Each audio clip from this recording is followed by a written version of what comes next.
चौथा अध्याय, पहली आयत।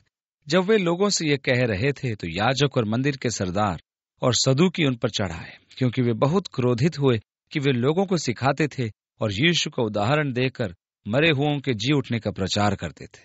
सदूकी, जो उस समय के धार्मिक अगुवे थे और वे अधिकतर याजक पद पर थे, वे पुनरुत्थान, स्वर्गदूतों या आत्माओं पर विश्वास नहीं करते थे, इसलिए वे इस विषय पर परेशान और क्रोधित हो जाते थे। तथा उन दिनों में पुनरुत्थान के प्रचार पर सदूकियों व फरीसियों के बीच बड़ा विवाद चल रहा था। फरीसी पुनरुत्थान और आत्माओं में विश्वास करते थे, परंतु सदूकी नहीं करते थे। प्रेरित पौलुस को जब सभा के सामने लाया गया तो उसने महसूस किया कि वहां सदूकी व फरीसी दोनों हैं, तो उसने स्वतंत्र होने के लिए उनका प्रयोग किया। उसने कहा, मैं आज यहाँ हूँ, मेरे ऊपर अपराध है, क्योंकि मैं पवित्र शास्त्र पर विश्वास करता हूँ कि मृतकों का पुनरुत्थान होगा। और सारे फरीसी कहने लगे, यह तो कुछ गलत नहीं कहता। और सारे सदूकी क्रोधित हो गए और आपस में विवाद करने लगे। जब वे आपस में लड़ रहे थे, पौलुस बाहर निकल गया। इस प्रकार सदूकी चढ़ाए और क्रोधित हुए कि यीशु के द्वारा वे मृतकों का पुनरुत्थान सिखा रहे थे, और उन्होंने उन्हें पकड़कर दूसरे दिन तक हवालात में रखा, क्योंकि संध्या हो गई थी। ये दोपहर करीब 3 बजे आरंभ हुआ और अब संध्या हो, इसलिए उन्होंने रात भर के लिए उन्हें बंदीगृह में रखा। परंतु वचन के सुनने वालों में से बहुतों ने विश्वास किया और उनकी गिनती 5,000 पुरुषों के लगभग हो गई। इस प्रकार उस दिन अच्छा प्रचार कार्य हुआ। दूसरे दिन ऐसा हुआ कि उनके सरदार और पुरनिये और शास्त्री और महायाजक हन्ना और कैफा और यूहन्ना और सिकंदर और जितने महायाजक के घराने के थे, सब यरूशलेम में इकट्ठे हुए और उन्हें बीच में खड़ा करके पूछने लगे कि तुमने यह काम किस सामर्थ्य से और किस नाम से किया है। अब यह प्रश्न बेशक उस व्यक्ति द्वारा पूछा गया जो व्यवस्था को जानता था, क्योंकि व्यवस्था में कहा गया है कि यदि कोई लोगों के सामने चिन्ह या चमत्कार करे और लोग अचंभित हों, और यदि वह आपको यहोवा परमेश्वर के अतिरिक्त किसी और की उपासना करने को कहे, तो उस व्यक्ति को मृत्युदंड दिया जाए, क्योंकि वह झूठा नबी है। व्यवस्था विवरण 13वें अध्याय में लिखा है, सो किस सामर्थ्य या किस नाम से तुमने ये किया।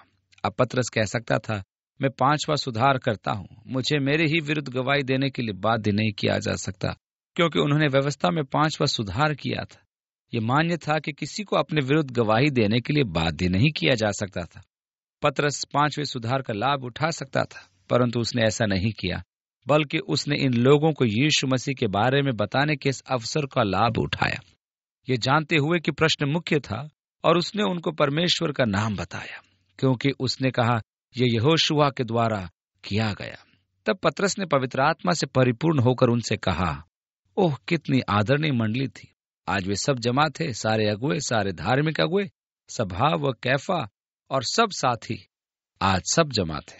और नवी आयत में पतरस कहता है, हे लोगों के सरदारों और पुरनियों, इस दुर्बल मनुष्य के साथ जो भलाई की गई है, यदि आज हमसे उसके विषय में पूछताछ की जाती है कि वह कैसा अच्छा हुआ।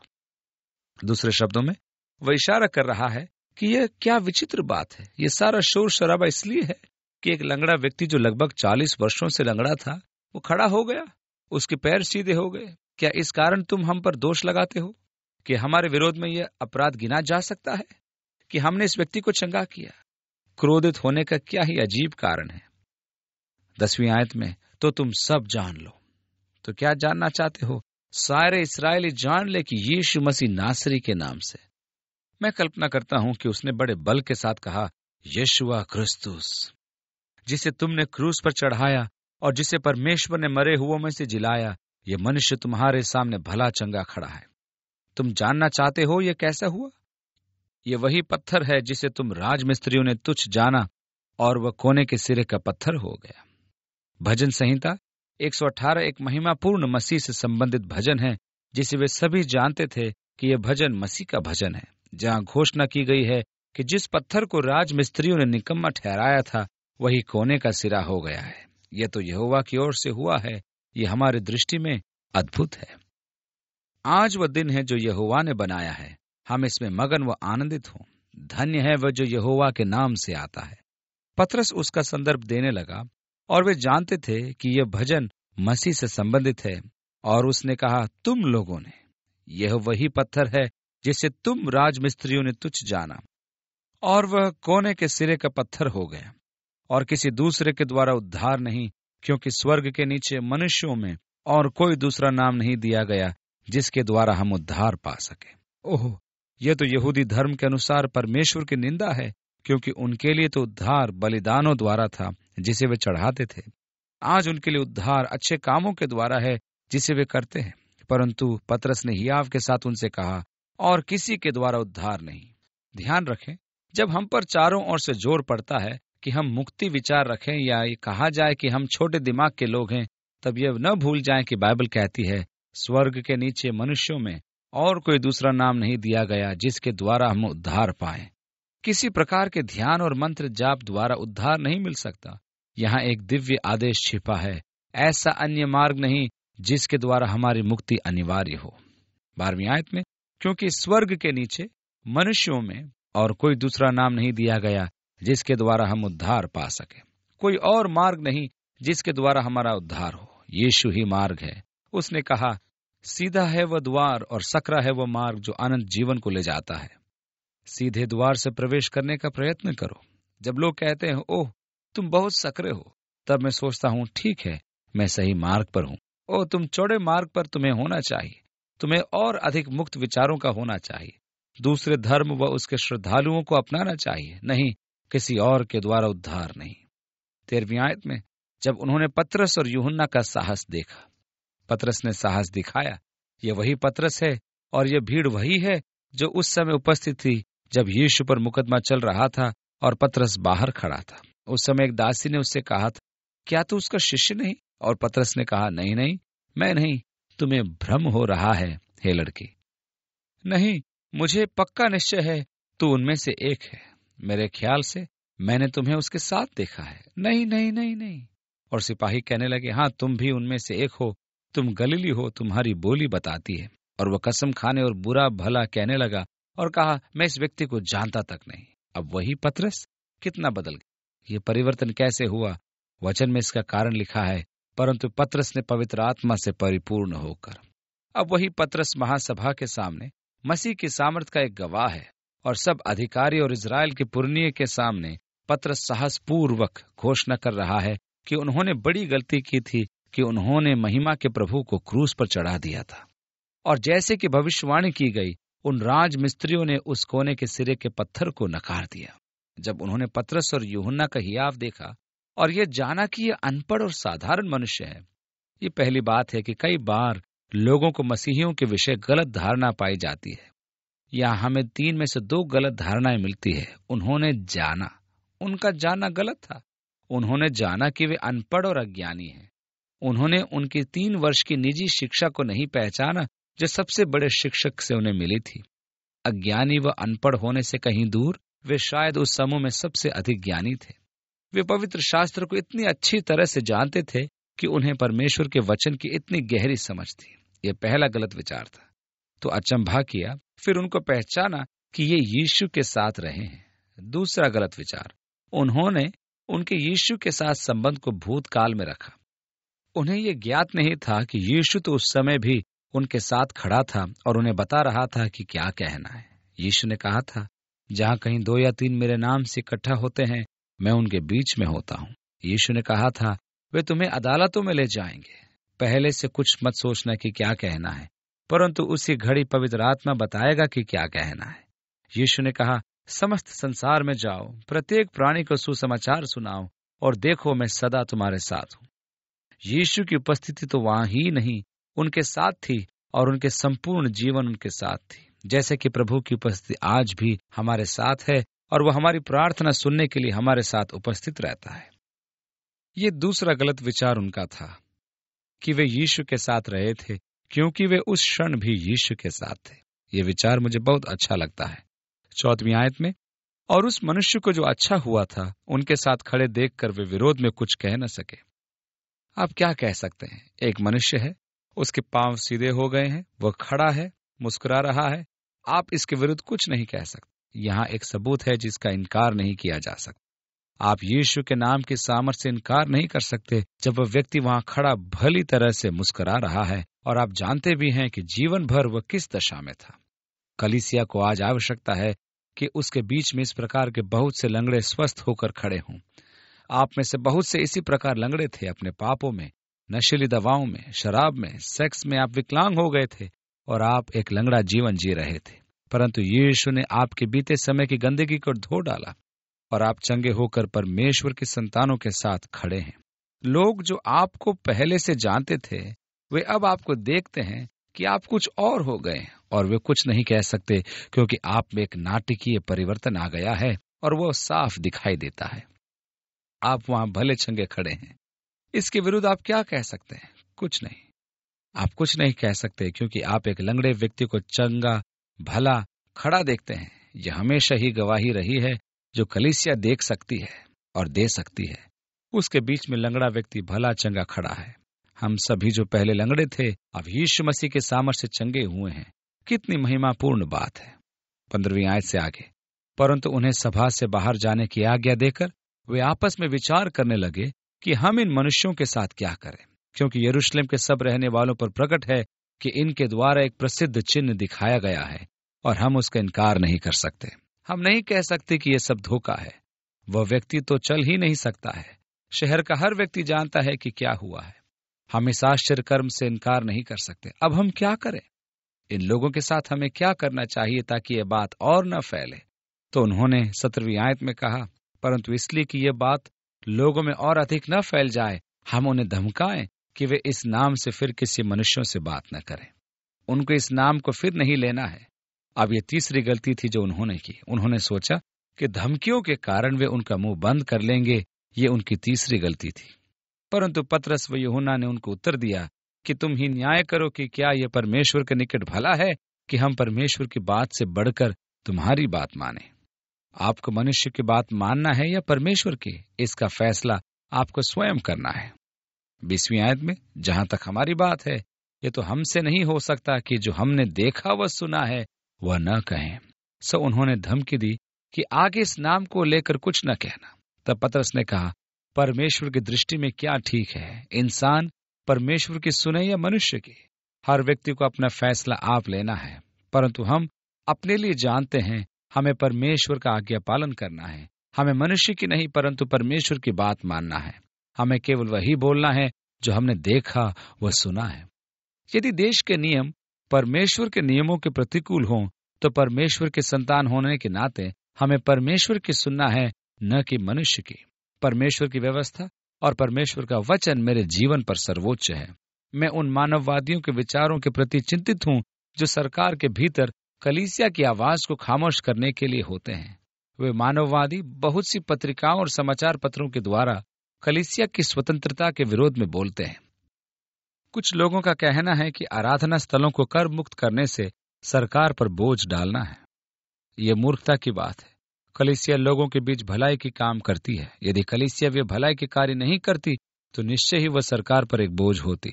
आप में से बहुत से लोग सरकार पर बोझ थे जब तक यीशु मसीह ने आपके जीवन को न बदला। इस प्रकार देखा जाए तो सरकार को तो कलीसिया संपत्ति कर से कहीं अधिक लाभ पहुंचा रही है। 20वीं आयत में, तुम्हारी दृष्टि में क्या ठीक है, परमेश्वर की आज्ञा माने या मनुष्य की? ये तुम ही बताओ कि जो बातें हमने देखी वो सुनी हैं उन्हें न बोले। एक समय था जब यिर्मयाह भविष्यद्वक्ता परमेश्वर से गुस्सा हो गया, क्योंकि उसको परमेश्वर का संदेश देने के कारण बंदीगृह में डाल दिया गया था। परमेश्वर ने कहा, जा और उनको संदेश दे। वह गया और उसने यरूशलेम वासियों को परमेश्वर का संदेश दिया, और इसका परिणाम यह हुआ कि उन्होंने उसे बंदीगृह में डाल दिया। तब वह परमेश्वर से शिकायत करने लगा, क्या अपने दास से ऐसा व्यवहार करने का तेरा यह तरीका है? मैंने वह किया जो तूने करने के लिए कहा था, और अब तूने उन्हें अनुमति दी कि वे मुझे बंदीगृह में डाल दें। बहुत हो गया, मैं इस्तीफा देता हूँ। यह रहा मेरा इस्तीफा। मैं आगे को तेरे नाम से नहीं बोलूंगा। मुझे सबक मिल गया। उसने ऐसा नहीं बोला। उसने कहा, परंतु परमेश्वर का वचन मेरे हड्डियों में जलती हुई आग के समान है, और हो नहीं सकता कि मैं न बोलूं। और यही तो पतरस भी कह रहा है। यह वो कुछ है जो मेरे अंदर जल रहा है। मैं उन बातों को बोले बिना नहीं रह सकता जिनको मैंने देखा वो सुना है। 21वीं आयत, तब उन्होंने उनको और धमका कर छोड़ दिया, क्योंकि लोगों के कारण उन्हें दंड देने का कोई दोष नहीं मिला, इसलिए कि जो घटना हुई थी उसके कारण सब लोग परमेश्वर की बड़ाई करते थे। ओह, क्या यह आनंद की बात नहीं? सब लोग किसकी महिमा कर रहे थे? पतरस की नहीं, यूहन्ना की नहीं, वे सब परमेश्वर की महिमा कर रहे थे। मत्ती 5:16 में लिखा है, तुम्हारी ज्योति मनुष्यों के सामने इस प्रकार चमके कि वे तुम्हारे भले कामों को देखकर तुम्हारे पिता की जो स्वर्ग में है बड़ाई करें। आप जानते हैं कि भले काम करने के पीछे मनुष्य का उद्देश्य क्या होता है? लोग आपकी बड़ाई करें, आप अपनी ओर उनका ध्यान आकर्षित न करें। परंतु यहां जो हुआ उसके लिए सब परमेश्वर की बड़ाई कर रहे थे, क्योंकि वह मनुष्य जिस पर यह चंगा करने का चिन्ह दिखाया गया था 40 वर्ष से अधिक आयु का था। वे छूटकर अपने साथियों के पास आए। वे उस विरोधी वातावरण में थे, इसलिए वे मैत्री के वातावरण में कलीसिया में चले गए। 23वीं आयत में, और जो कुछ महायाजकों व पुरनियों ने उनसे कहा था उनको सुना दिया। यह सुनकर उन्होंने एक चित होकर ऊंचे शब्द से परमेश्वर से कहा। अब उनकी प्रार्थना पर ध्यान दीजिए। मेरे लिए प्रार्थना का यह श्रेष्ठ आदर्श है। मैं सोचता हूं कि किसी व्यक्ति के लिए श्रेष्ठ अध्ययन यह हो सकता है कि वह बाइबल में दी गई प्रार्थनाओं का अध्ययन करे। मैं सोचता हूं कि वे आपको अति आकर्षित करेंगी। उनकी शैली का अध्ययन करें, नमूने का अध्ययन करें। और इस प्रार्थना को वे कैसे आरंभ करते हैं? 24वीं आयत में देखिए, हे स्वामी, तू वही है जिसने स्वर्ग और पृथ्वी और समुद्र और जो कुछ उसमें है बनाया। सबसे पहले परमेश्वर की पहचान जिसका वे प्रार्थना में अंगीकार कर रहे थे। स्वामी, तू सबके ऊपर है, तूने सब कुछ बनाया। इस कारण मैं कई बार सोचता हूं कि जब हम परमेश्वर के पास जाते हैं तो परमेश्वर की महानता व विस्तार को नहीं जानते। हम केवल अपनी समस्या को पहचानते हैं और केवल उसकी ही बात करते हैं, क्योंकि वह इतनी बड़ी हमें लगती है। ये इसलिए होता है कि मेरी दृष्टि केवल मेरी समस्या पर होती है और मैं अपना दृष्टिकोण खो देता हूं, जिससे मैं परमेश्वर की महानता को नहीं देख पाता। प्रार्थना में हमें सबसे पहले कुछ समय परमेश्वर की महानता पर लगाना आवश्यक है। कल्पना कीजिए कि मैं सृष्टि के कर्ता से बात करने बैठा हूं, तो उन्हें स्वर्ग, पृथ्वी और जो कुछ उनमें है सबको बनाया। यदि मैं इस बोध के साथ प्रार्थना करना आरंभ करूं कि परमेश्वर महान और असीम है, तो मैं पाऊंगा कि मेरी प्रार्थनाएं उस निराशा के घेरे में अधिक नहीं रहेंगी। मैं निराश केवल तब तक होता हूं जब तक मेरी दृष्टि अपने ऊपर रहती है और परमेश्वर से हटी हुई होती है। जब मेरी समस्याएं इतनी बड़ी दिखती हैं कि परमेश्वर का दर्शन मुझसे छिप जाता है, तब मैं परमेश्वरीय दृष्टिकोण से वंचित हो जाता हूं। इसलिए प्रार्थना को आरंभ करने का यह अच्छा तरीका है, बहुत धीरे धीरे, ये याद करते हुए कि आप किससे बात कर रहे हैं। हे स्वामी, तू परमेश्वर है, तूने स्वर्ग, पृथ्वी और जो कुछ उनमें है सबको बनाया है।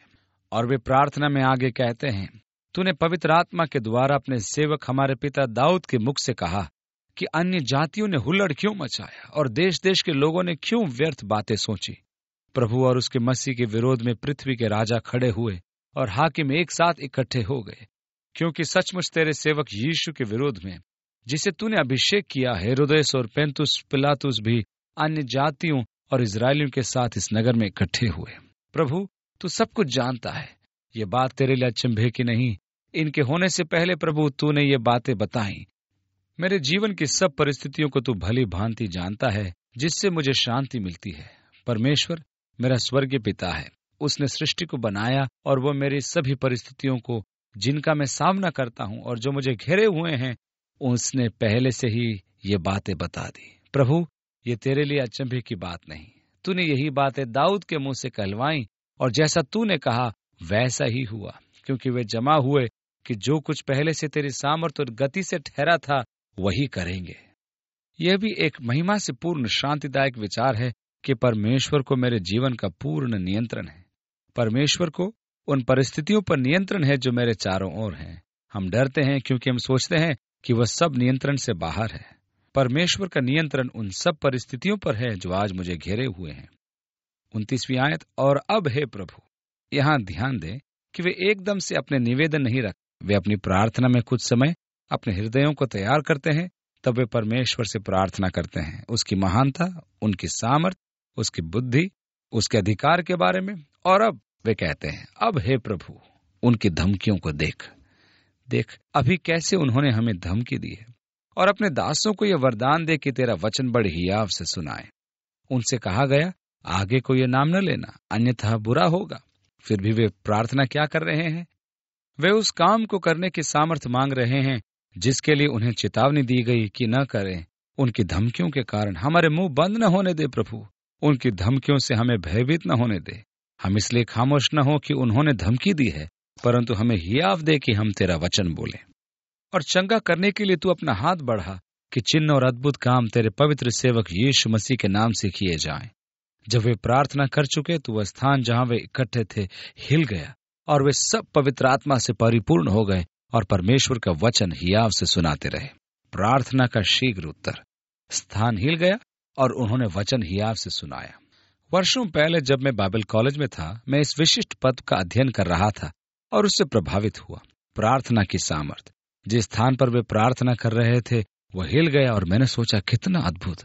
मैंने उसके नीचे रेखा खींच दी और पूरी संध्या में उस पर ध्यान करता और सोचता रहा कि इन लोगों की प्रार्थना में बड़ी सामर्थ कैसे आई। ऐसे हुआ जब मैं कॉलेज में छात्र संघ का अध्यक्ष था। प्रातःकाल की प्रार्थना सभा को चलाना तथा छात्रों को कक्षा में भेजना मेरी जिम्मेदारी थी, और वहां पर एक पुलपिट भी था। मैंने छात्रों को कक्षा में जाने से पहले अंतिम प्रार्थना के लिए बुलाया और प्रार्थना में उनकी अगुवाई की कि अचानक पुलपिट को हिलते महसूस किया, और मेरा पहला विचार था, क्या उस ओर कोई आशीष पा रहा है? मैंने ऊपर मुंह करके झांका कि दूसरी ओर कोई इसे धक्का तो नहीं दे रहा, पर वहां कोई नहीं था।